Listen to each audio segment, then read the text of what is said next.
시청자 여러분 안녕하세요. 약초교수 조경남입니다. 자, 오늘 제 얼굴이 좀 밝아 보이지 않습니까? 제가 조명을 구입했습니다. 제가 이 전문가가 아니다 보니까 부족한 것들이 되게 많아서 뭐 영상을 찍다 보니 제 얼굴이 안 그래도 검습니다. 저는 왜냐하면 밖에서 약초를 보기 위해서 이렇게 산행을 또 많이 하고 또 약초원에도 많이 가고 하다 보니까 항상 이렇게 얼굴이 타 있어요. 사계절. 그래서 그런데다가 또 이 조명도 없으니까 너무 이 사람이 검어 보이더라고요.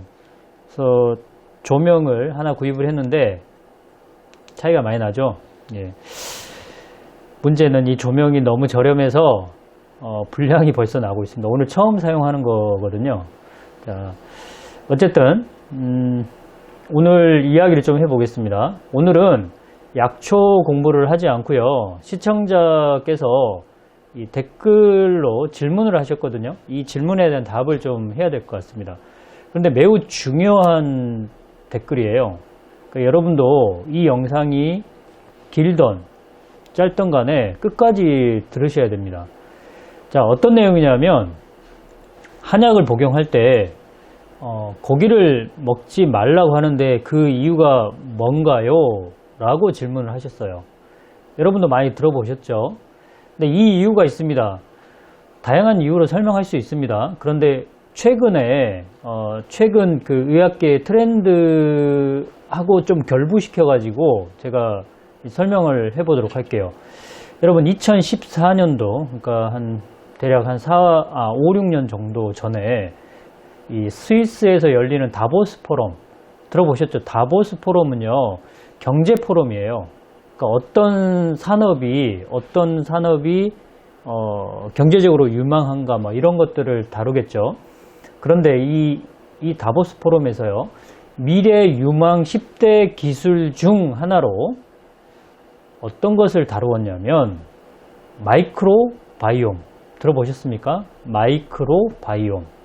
여기서 마이크로는 미생물을 뜻하고요. 바이옴은 이 미생물이 살고 있는 환경을 뜻하는데요. 뭐 다 각설하고요. 여러분 장 속에 있는 미생물의 환경을 뜻한다고 보시면 될 것 같습니다. 이 마이크로바이옴에 대해서 제가 간략하게 설명할 테니까 조금 더 많은 지식을 원하신다면 포털 사이트 마이크로바이옴이라고 검색을 하시면 되고요. 아니면 유튜브에서도 마이크로바이옴으로 검색을 하시면 이거에 대해서 해설하는 사람들이 굉장히 또 많이 있어요. 그래서 그 내용을 좀 참고하시기 바라고요. 일단 마이크로바이옴은 장 속에 살고 있는 미생물의 어떤 환경적인 거를 말하는 거기 때문에 여러분들이 이런 얘기는 들어보셨을 거예요. 내 장 속에 유해균과 유익균이 있다. 많이 들어보셨죠?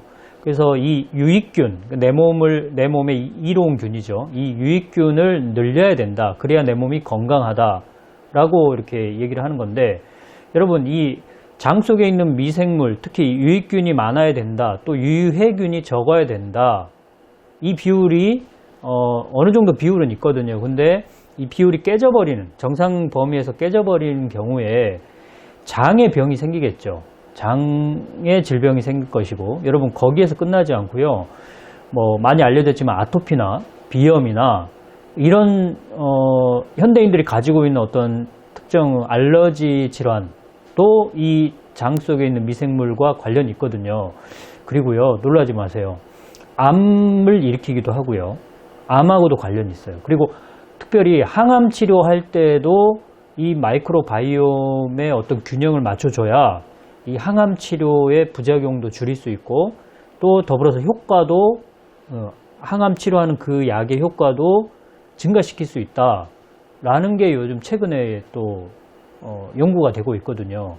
그리고 여러분 치매 또는 우울증 뭐 이런 정신질환 전혀 관계가 없을 것 같지만 이 장 속에 있는 미생물의 균형이 깨지면 치매나 우울증 같은 질환도 생길 수 있다라는 게 요즘 최근에 연구가 되고 있습니다.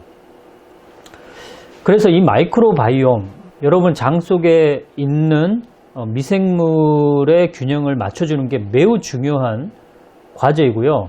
그래서 다보스 포럼에서도 미래 유망 10대 기술 중 하나로 선정할 정도잖아요. 그래서 우리나라에서도요, 이 마이크로바이옴에 관한 연구가 정말 가열차게 이루어지고 있습니다.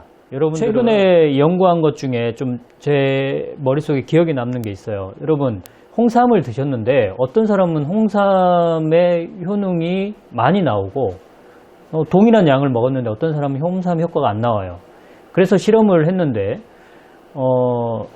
장 속에 미생물의 균형이 잘 맞는 사람들은 이 홍삼에 들어가 있는 홍삼의 성분 중에 여러분 잘 아시는 사포닌, 이 사포닌을 그 미생물들이 잘 분해를 해준다는 거예요. 그래서 몸속으로 흡수가 잘 될 수 있게, 많은 양이 흡수가 될 수 있게 만들어준다는 거죠.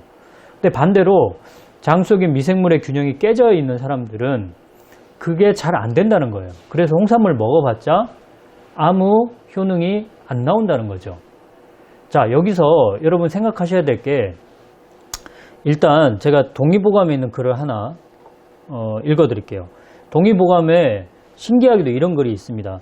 비늘 없는 고기, 여기서 비늘 없는 고기는 생선을 뜻하겠죠. 비늘이 없는 생선, 말하자면 장어나 문어, 오징어 등등 비늘 없는 고기, 생선들, 고기들, 또는 여러 가지 짐승의 고기는 먹지 말아야 한다.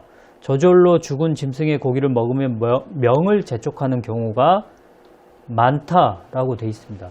여러분, 비늘 없는 고기와 그냥 짐승의 고기, 이런 것들의 공통점이 뭐냐면 지방이 많고요.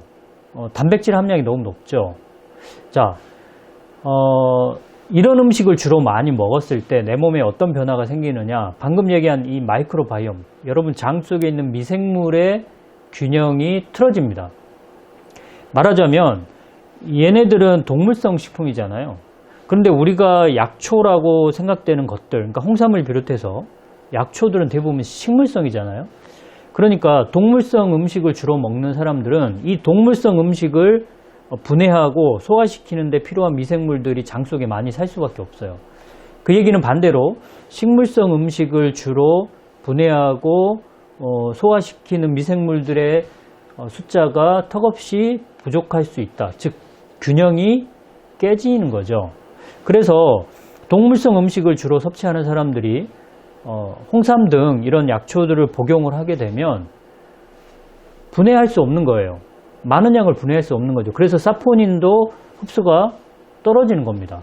이해되시죠? 그래서 이 한약을 먹을 때, 약초를 복용할 때 고기를 많이 먹지 말라고 하는 이유는 소화가 안 되네 이런 이유들도 있겠지만, 여러분 장 속에 있는 미생물의 균형을 깨지 말라라는 뜻이죠. 그리고 홍삼을 또는 그런 그 약을 복용할 때 그 약을 분해하는 데 필요한 미생물들을 더 많게 해야 된다는 의미이기 때문에, 그래서 고기를 많이 먹지 말라라는 뜻이죠. 자, 그래서 우리 시청자께서 질문하신 그 내용, 약을 먹을 때, 한약을 먹을 때, 약초를 먹을 때 고기를 많이 먹지 말라라고 한 것은 여러분 장 속에 있는 미생물의 균형을, 약이 잘 흡수될 수 있는 미생물의 어떤 그 균형을 맞춰달라라는 뜻으로 해석하신다면 훨씬 더 이해가 될 겁니다.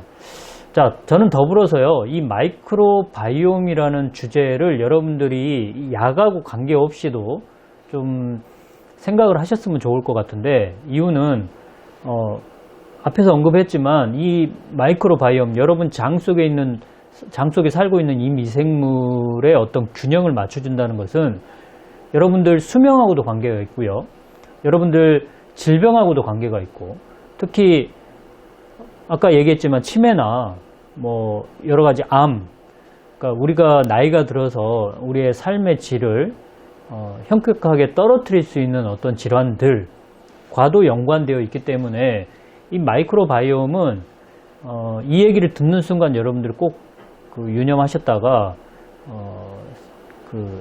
삶에 적용을 좀 하셔야 돼요.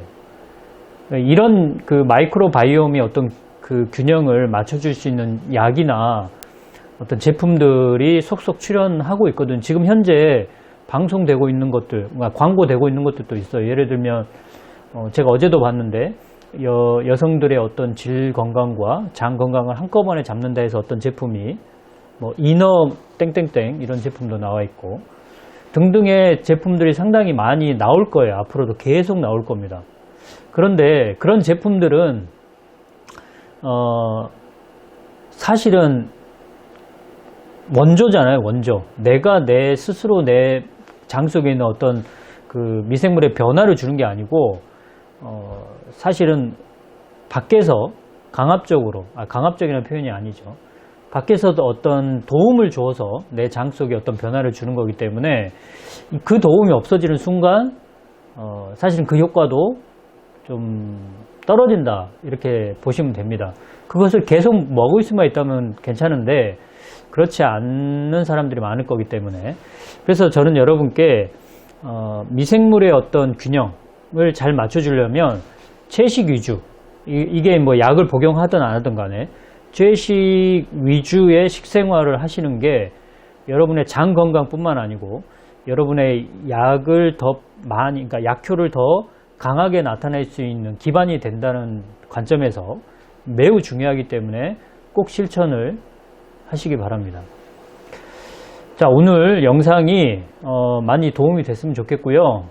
오늘부터 시작되는 일주일도 여러분 건강한 일주일이 되기를 바라겠습니다. 지금까지 약초교수 조경남이었습니다.